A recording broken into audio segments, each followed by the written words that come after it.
tugemerera ebusoga TV TV era nsiniro okubanga ndi kompeoda Baba TV era tubonenga likutambulira wala okwogera ku nsonga edisobola okuyamba n'okukuza iwanga Uganda.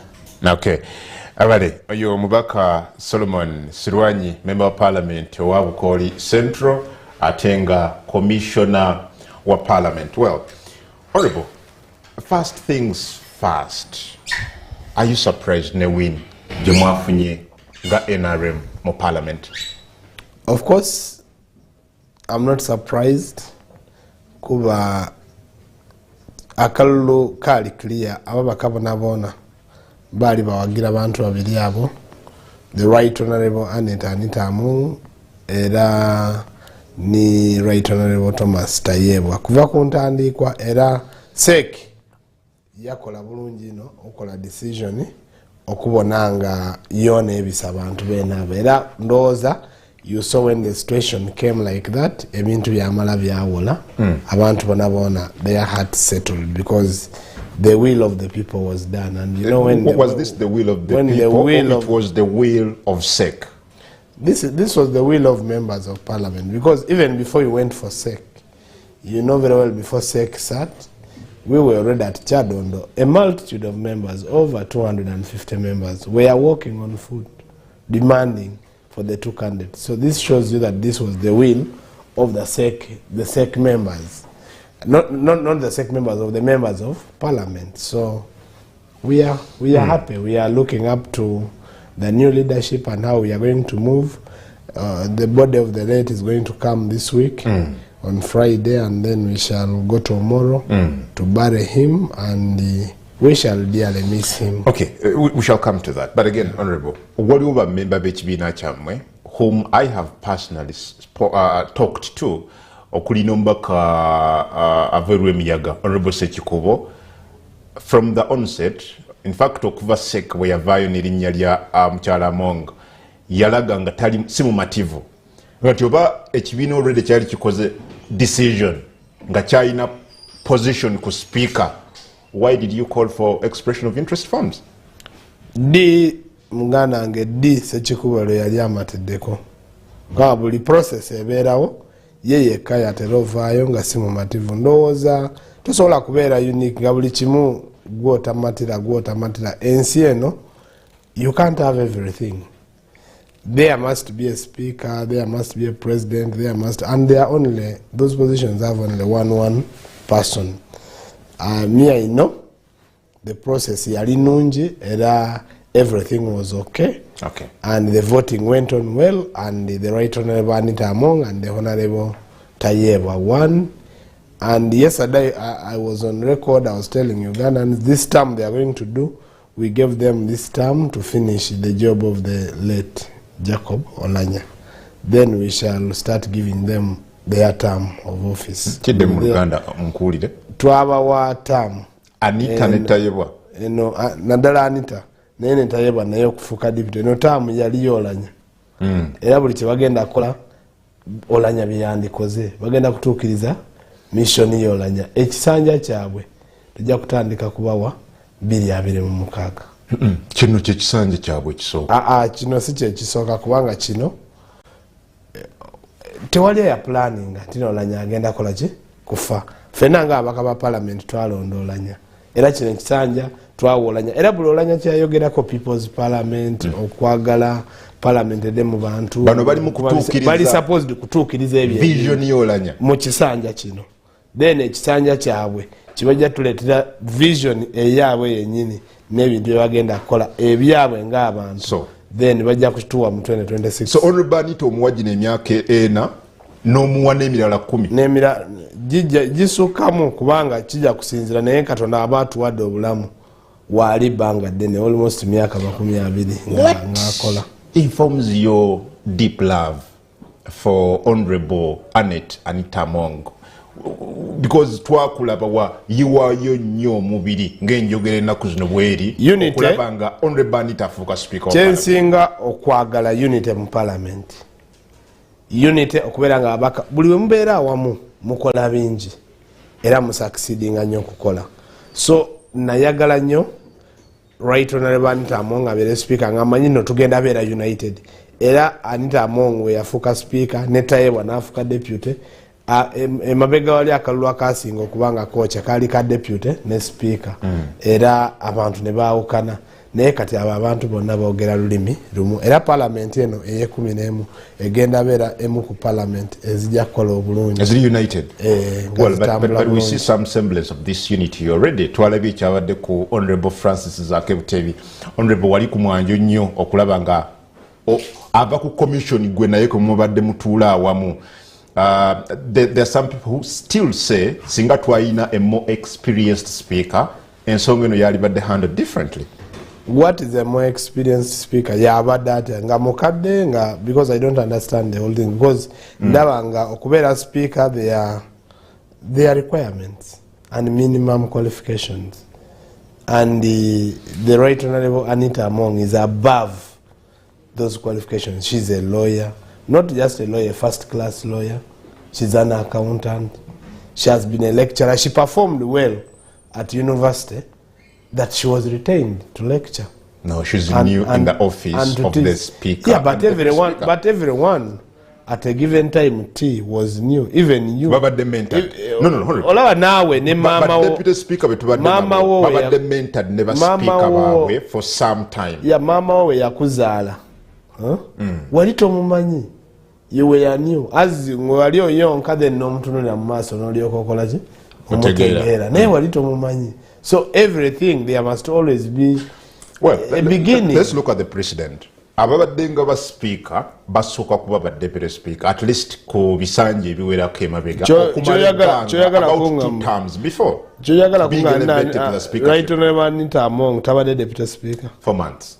9 months. Yes, just months. Omuntu ayiga emyezi omwenda gimumala tutudde mu parliament twakabeera ne sittings 7 mu 6 nga right honorable Anita Among akubiriza sitting ezo ozirabye mu buzibu ki zitambudde perfectly buli kimu kitambudde bulungi so tumuwe chance watakoze bulungi ajja kuongera kutereza eggwanga ligende mu maaso litambule buli kimu kikole era ebintu bijja kubanga bitambula. Are you satisfied with how she has presided over parliament in the 9 months? Yeah, I am very satisfied. That's why I supported her. Singa nali satisfied era saani muwagidde nze ndi muntu mwesimbu nasiima enkola gye yakola. She worked and she performed beyond my expectation. Why? Because of what you're saying that she did not have any experience, but within the 9 months you're performing nasuka expectation yange.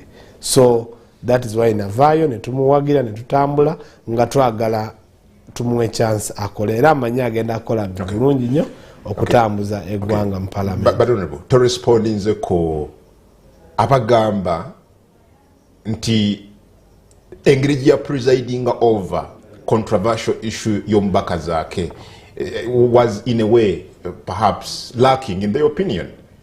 But lacking wambulira no yali lacking wano kubanga she fronted emotions as opposed to perhaps other factors. Where did she front emotions? Where exactly? Because I was in the session, I participated, there were no emotions. The right honorable Anita Among is never emotional. She is always candid, smart and on the point. She's never emotional. And she's not a person who keeps a grudge.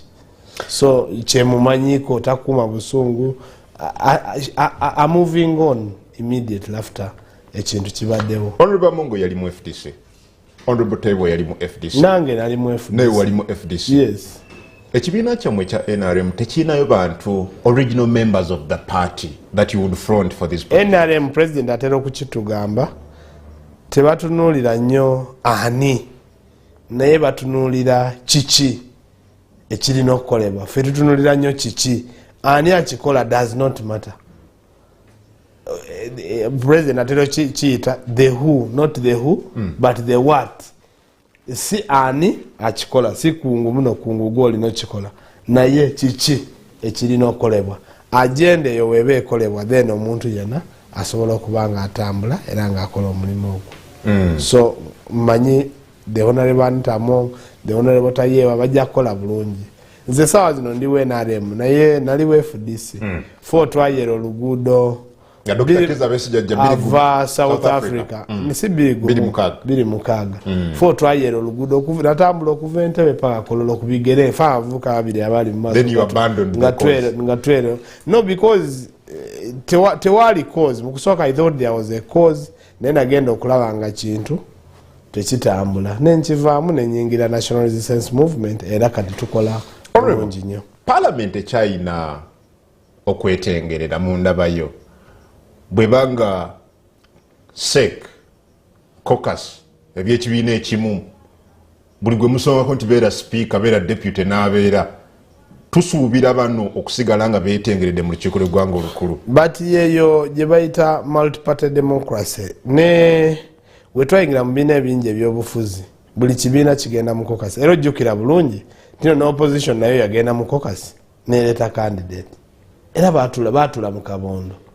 candidate yava ovi mu ggulu n'agwa baatula mu kabondo wabiraba bulungi ne bayisa ba candidate babiri naffe ne tutuula mu SEC netuula netuwa candidate naffe ne tutuula mu caucus ne tuyisa ba candidate omeka babiri olwono ne tugenda mu parliament yetengeredde etambula bulungi tesobola kwetengerera ate kwetengerera etya because tuli mu multi party buli kibiina kirina okukola caucus yayo kubanga tetuli mu single party tuli mu multi party so parliament ina kutambulira ku ntoli za kibiina ekisinga ababaka obungi definitely tetambulira ku ntoli za kibiina naye ekibiina ekisinga ababaka obungi kyekisinga okukola decision anti zentoli za kibiina ezo nti ekibiina ebintu byekyagala biina kuyita buyisi because you have the numerical strength kubanga ekibiina kyonna ekira numerical strength of course kireta katinga kufe mu parliament NRM yerina leader wa government business leader wa government business yaleta ebintu ebisinga ku order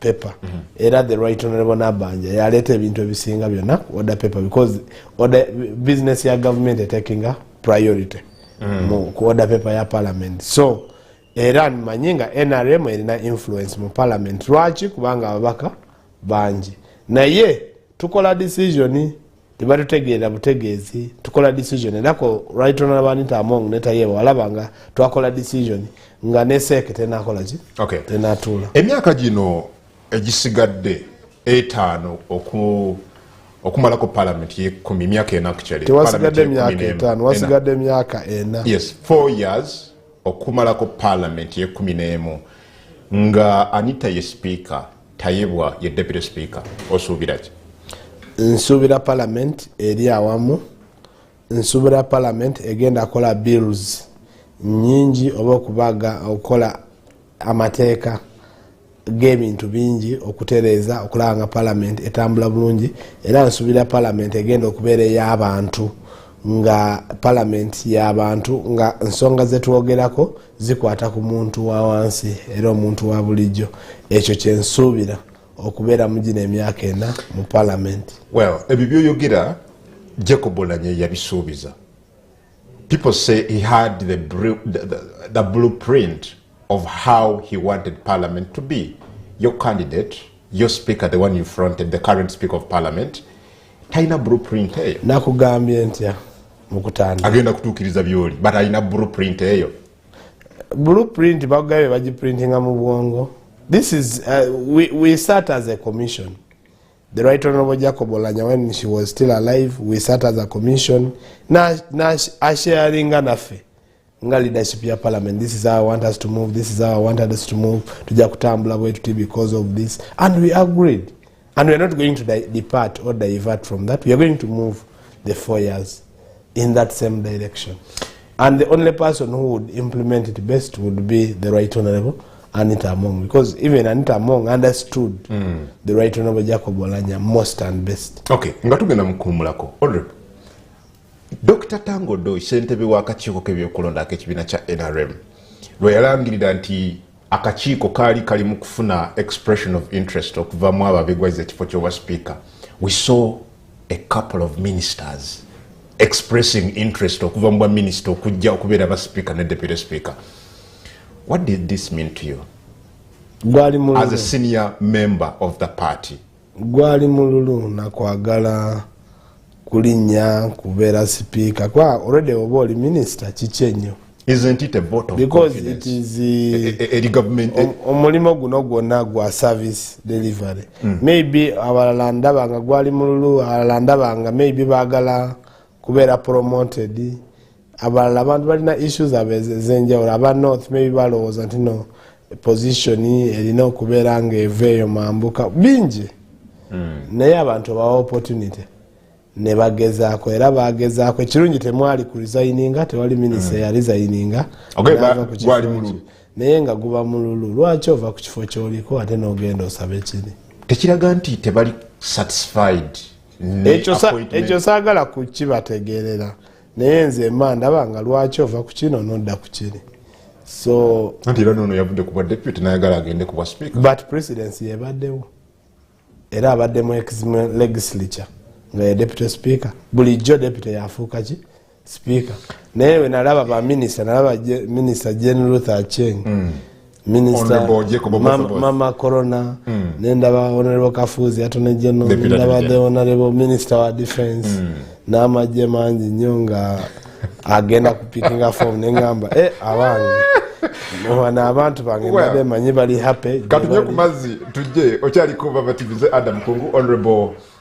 Honorable Solomon Silwany gwendi naye bwetukomawo nga tuvudde mukuumulako waliwo nti Honorable Silwany n'abalala abaali bawagira Anita Mong babetrayinga cause ey'abantu b'omu mambuka abalowooza nti ekifo ky'obwa speaker ne deputy kyali badde at least ekimu ku byo kyali badde kiddamu ne kibaweebwa okuva mu mambuka katunywe ku mazzi bwe tukomawo Honorable Mpe kyalowooza ku ekyo tava